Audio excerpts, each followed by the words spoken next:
I'm so close to rebuilding the $6 million Bugatti Chiron Pur Sport. I can't believe that's how it comes up. And that is body panels. Since Bugatti decided early on they wasn't going to sell us any parts for this car. I just don't think it's safe. What happens when a multi-million-dollar Bugatti is declared beyond saving? Not by strangers, but by Bugatti itself. After a devastating crash, this ultra-rare Chiron Pur Sport was written off, handed a salvage title, and quoted a repair bill of roughly $1.7 million. Instead of accepting defeat, its owner turned to YouTuber Mat Armstrong, setting up a battle that grew far beyond one damaged hypercar. Bugatti blacklisted the car, blocked access to official parts, and its CEO publicly defended the decision. Armstrong refused to quit. So who was right?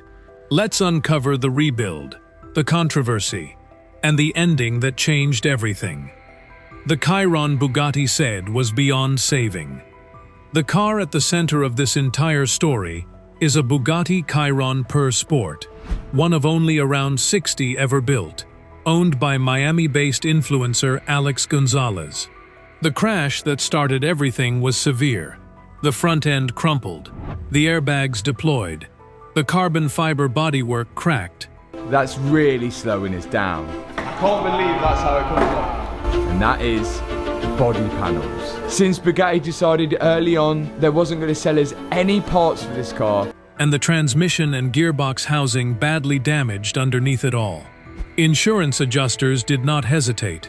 The car was declared a total loss, handed a salvage title, and sent to a Copart auction. The kind of ending that usually means a car like this disappears from the road forever. Gonzalez had other plans. He bought the wreck back himself, and just like that, one of the rarest hypercars on Earth was headed for an uncertain second life. What do you do with a car the insurance industry has already given up on? The first real decision point came when Bugatti quoted the cost of a proper factory repair, roughly $1.7 million.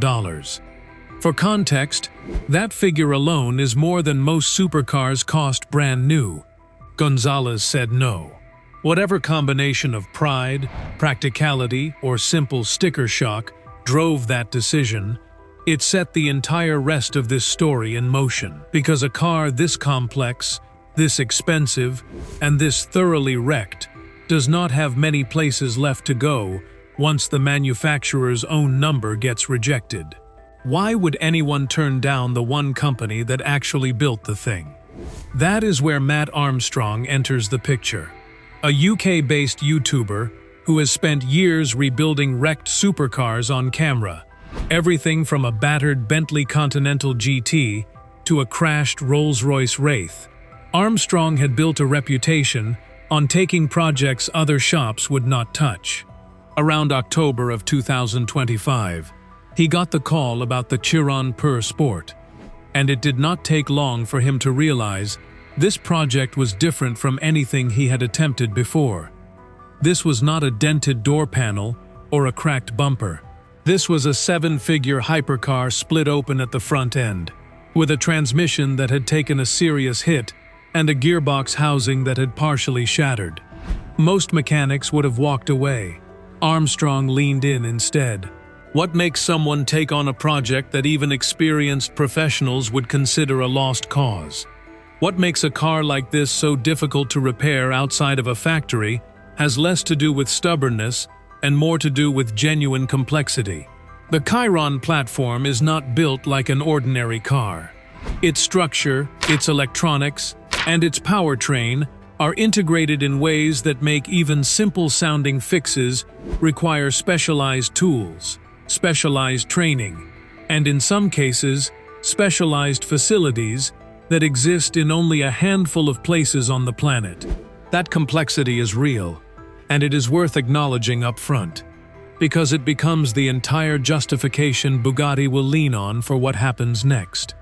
Is a car this complicated something an independent shop can realistically rebuild? Or is that exactly the kind of question a manufacturer benefits from having the public simply take on faith? Armstrong did not ask for the manufacturer's blessing before getting started. He simply began the process of sourcing parts, assessing the damage piece by piece, and mapping out what a full rebuild would actually require. At that point, nobody involved, not Armstrong, not Gonzalez, and certainly not Bugatti, had any idea how public or how contentious this particular rebuild was about to become. Context matters here too. A car this rare does not behave like an ordinary vehicle once it changes hands after a total loss declaration. With only around 60 Chiron Pur Sports ever built, every single unit is individually tracked, individually known, and, as this story would prove, individually capable of being flagged by the manufacturer in a way that would be functionally impossible with a mass-produced car.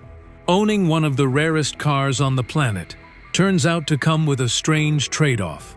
The manufacturer's ability to track and influence that specific vehicle, long after the sale, is far greater than most owners probably expect when they sign the paperwork. Does that level of ongoing manufacturer control still make sense once a car has already been sold, wrecked, and bought back through a salvage auction? Bugatti Blacklisted, the Chiron. The first sign that this rebuild was going to be anything but ordinary came when Armstrong's team tried to order official parts. Every request came back the same way: denied. Bugatti had flagged the Chiron's VIN across its dealer network, meaning no authorized parts supplier, anywhere, would sell components for that specific car. This was not a case of parts being backordered or expensive. It was a direct, deliberate decision by the manufacturer to cut off support for a vehicle it no longer owned, once its owner chose to repair it outside of Bugatti's own walls. How often does a car company draw a line that is sharp against its own customer, over a car that customer legally owns outright? The practical impact of that decision was immediate and severe. Suddenly, a rebuild that was already going to be difficult became a scavenger hunt. Parts that would ordinarily take a phone call and a credit card now required creative sourcing, custom fabrication, or workarounds nobody had planned for. At one point, when a coolant overflow pipe needed fixing and no Bugatti part was coming, the fix ended up being a section of ordinary brake hose. Armstrong even noted that the accelerator pedal on a car capable of well over 300 miles per hour was made of molded plastic, not the exotic billet aluminum many assumed. For a car worth millions, these were the kinds of small, almost absurd details that made the blacklist sting even more. How much of the mystique around a car like this survives once you actually see what's underneath the panels? Bugatti's stated justification for cutting off parts was safety. The Chiron Pur Sport is an extraordinarily complex machine, and the company's position was that repairs performed outside of its own trained technicians and specialized facilities carried real risk, not just to the car, but to whoever eventually drove it. That is not an unreasonable concern on its face. A car capable of speeds most vehicles will never approach demands a rebuild with zero margin for error, and a manufacturer watching an independent shop attempt that kind of repair on camera, piece by piece, was always going to have opinions about it. Is a blanket parts ban actually the right way to manage that risk, though? Or is it a blunt tool being used to solve a more complicated problem? There is another layer to this worth sitting with, one that goes beyond this single car.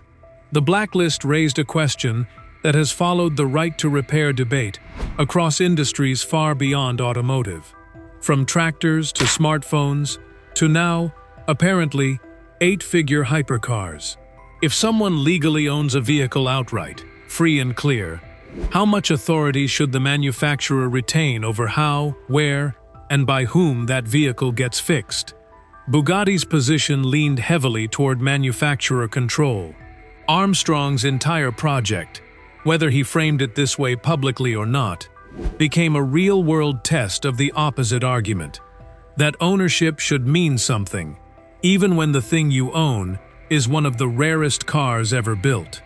What nobody anticipated, on either side of that argument, was how much attention the standoff itself was about to generate. A blacklisted VIN is normally a quiet, internal decision, a flag in a database that most owners would never even discuss publicly, let alone document on camera for millions of viewers. Would this dispute have ended completely differently if Armstrong had simply kept it private, the way most owners do? Armstrong did the opposite. Every denied part, every workaround, every improvised fix became content.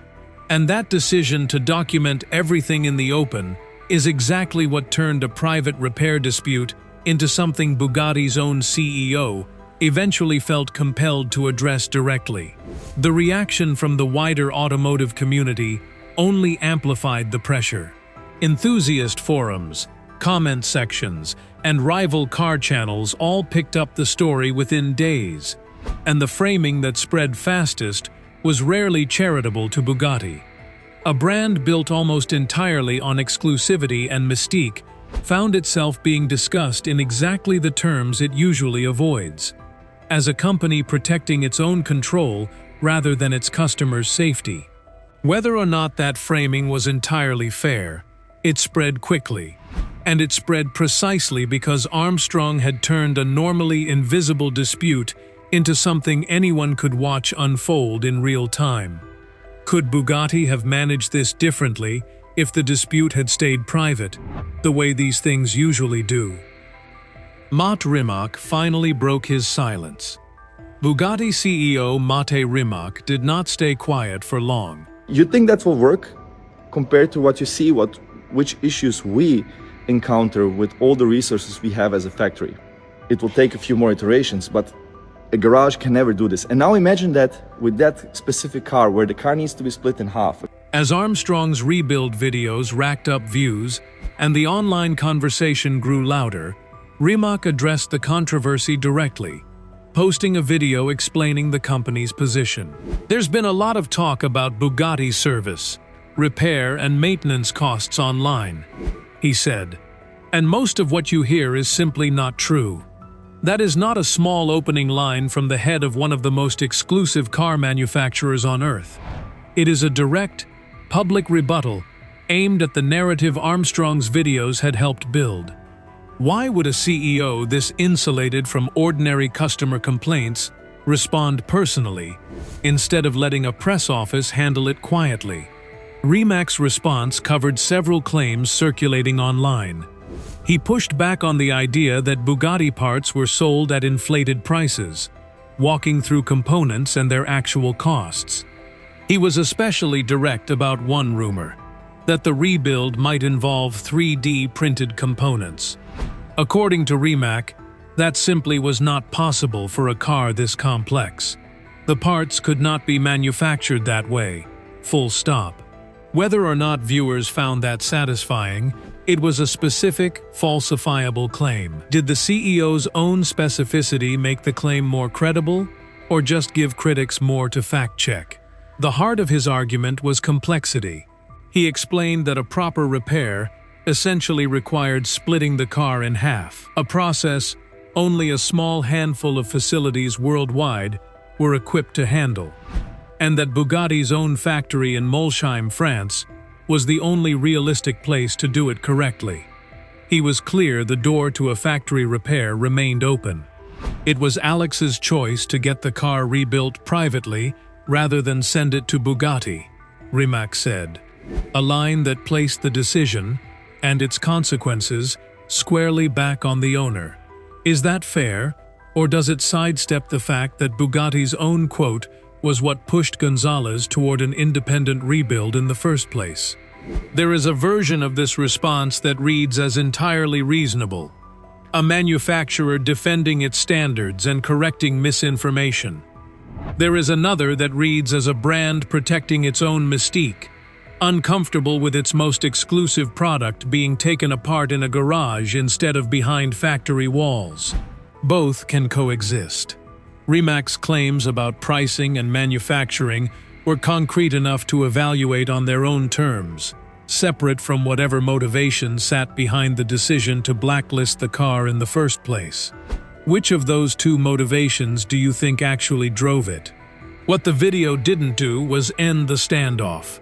If anything, it raised the stakes, leaving Armstrong with a clear choice: back down and send the car to France, or keep going without the manufacturer's blessing.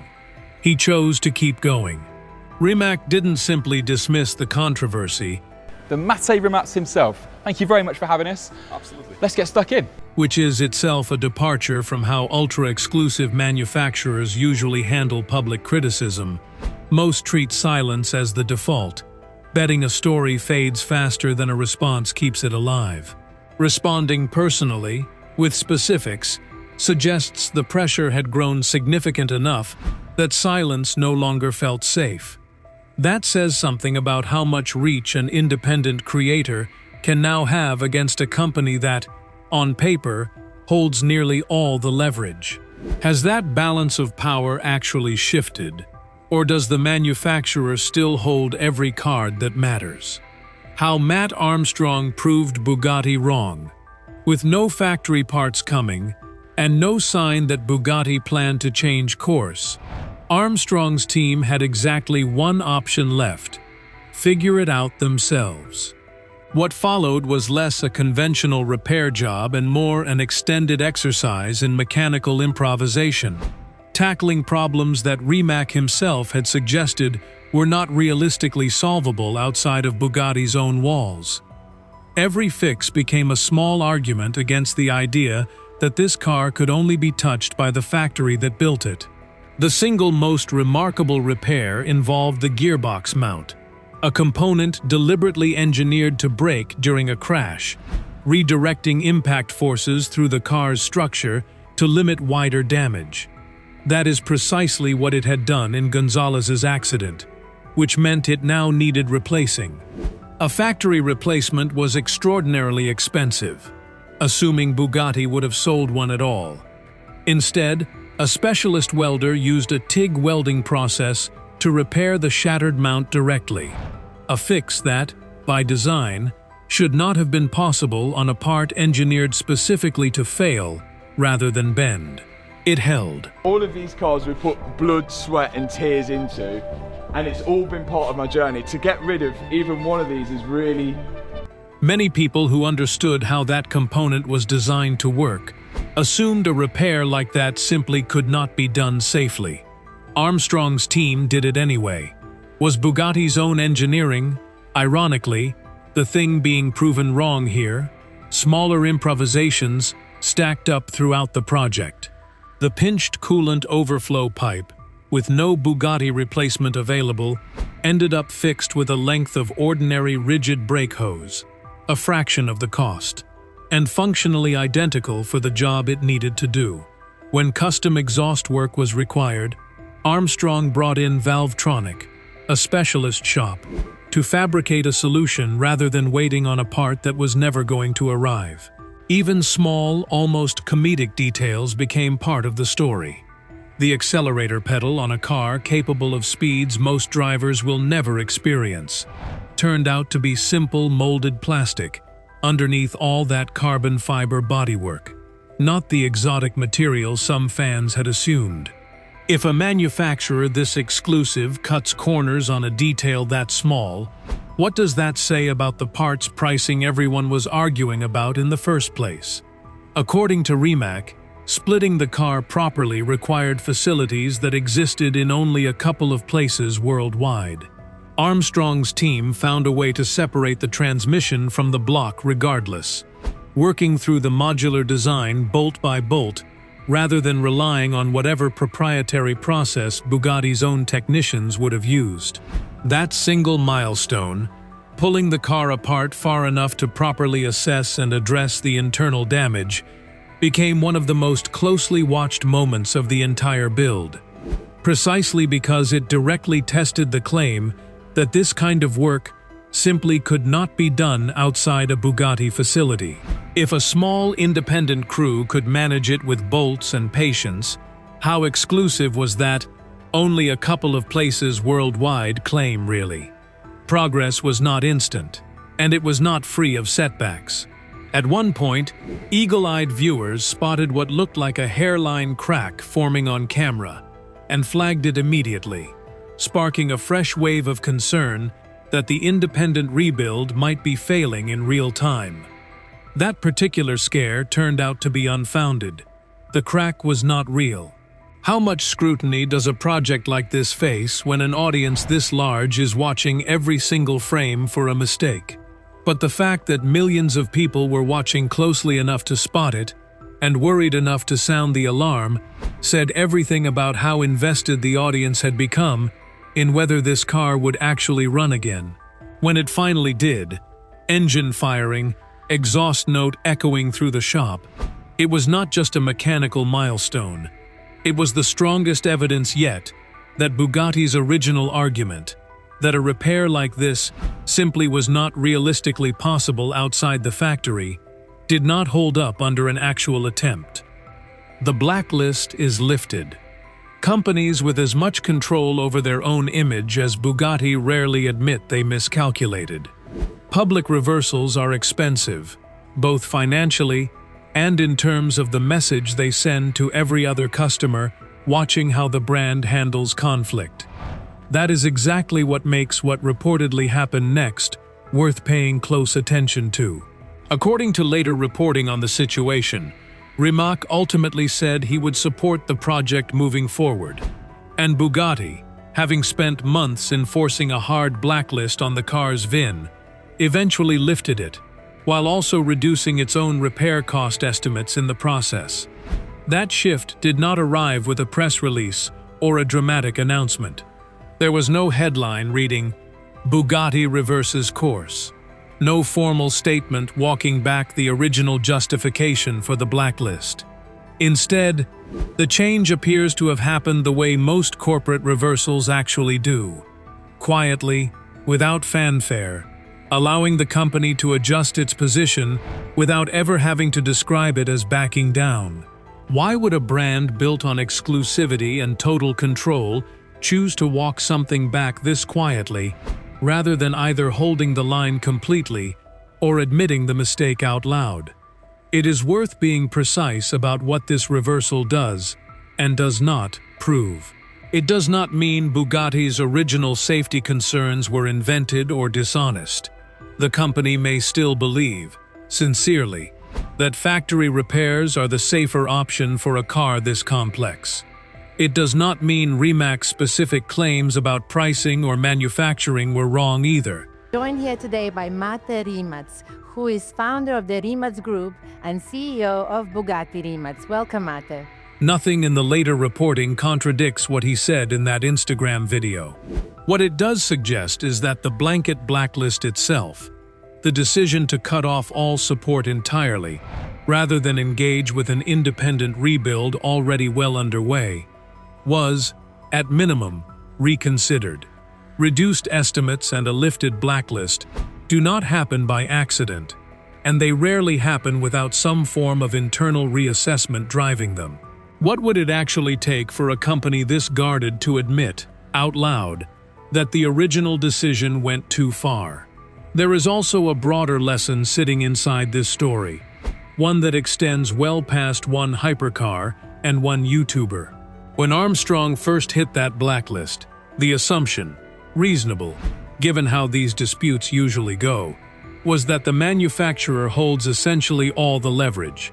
They control the parts, the expertise, the facilities, and in many cases, the narrative around what counts as a legitimate repair.